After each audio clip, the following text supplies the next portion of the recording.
Bonjour et bienvenue dans le Flash d'information. Flash Info qu'on démarre tout de suite au palais de la présidence de la République avec cette activité du chef de l'État. Le président Alassane Ouattara, vous l'apercevez là en image, a reçu hier le secrétaire général des Nations Unies aux opérations de maintien de la paix. Une audience qui a été suivie pour vous par Viviane Haïma. Son compte-rendu complet à suivre tout à l'heure dans le 13h. L'administration ivoirienne se modernise pour vous faciliter la vie. L'année dernière, par exemple, sur près de 300 procédures administratives, plus d'une soixantaine sont dématérialisées. Vous pouvez faire vos demandes rien que par un clic de là où vous êtes, sans vous déplacer. Cette année encore, le secrétariat d'État chargé de la modernisation de l'administration annonce la digitalisation d'une centaine d'autres procédures. C'est le projet e-démarche administrative.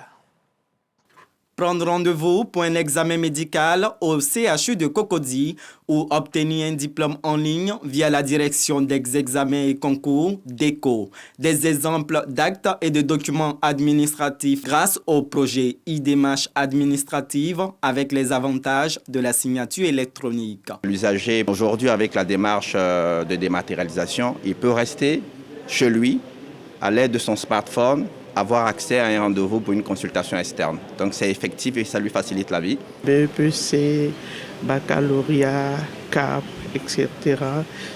Attestation et usage administratif qui sont les diplômes les plus demandés. Nous en délivrons des milliers. Cette initiative du secrétariat d'État chargé de la modernisation de l'administration a permis de dématérialiser 66 procédures administratives sur 300 identifiées. Pour 2022, 100 nouvelles procédures de plusieurs ministères seront entièrement numérisées. La priorité pour nous actuellement, c'est les procédures qui sont les plus demandées par les populations, par les usagers clients de l'administration.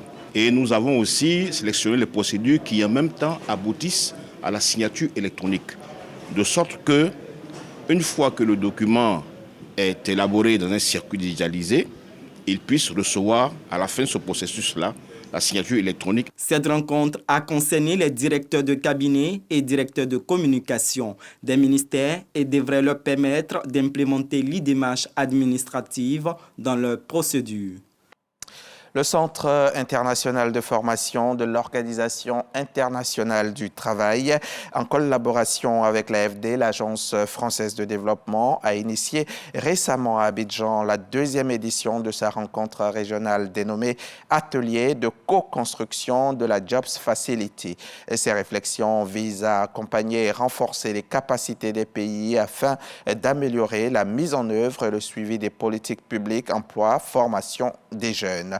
Le reportage de Jean-Marc Djadji à suivre dans le 13h. Quelques jours après le sommet des chefs d'État de la CEDEAO qui s'est tenu à Accra le 25 mars dernier, le gouvernement burkinabé a réagi. Dans un communiqué, les chefs d'État de la CEDEAO s'étaient dit très préoccupés par la durée de la transition fixée à 36 mois et avaient également demandé la libération sans délai et sans condition de leur rock-marque Christian Kaboré. Et concernant la durée de la transition, le porte-parole du gouvernement souligne qu'elle a été adoptée de façon consensuelle durant les assises nationales. Et sur le cas de l'ex-président Kaboré, il assure que des concertations ont été initiées depuis plusieurs semaines pour son retour dans une résidence familiale de son choix.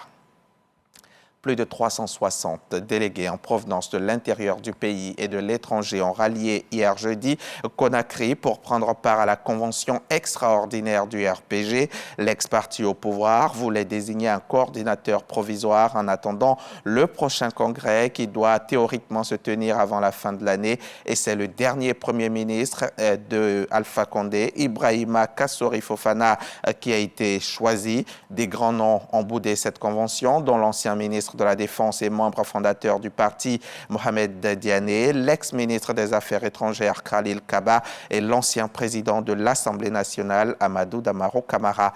Pour Ibrahima Kassori Fofana, l'objectif numéro 1 désormais est la reconquête du pouvoir perdu.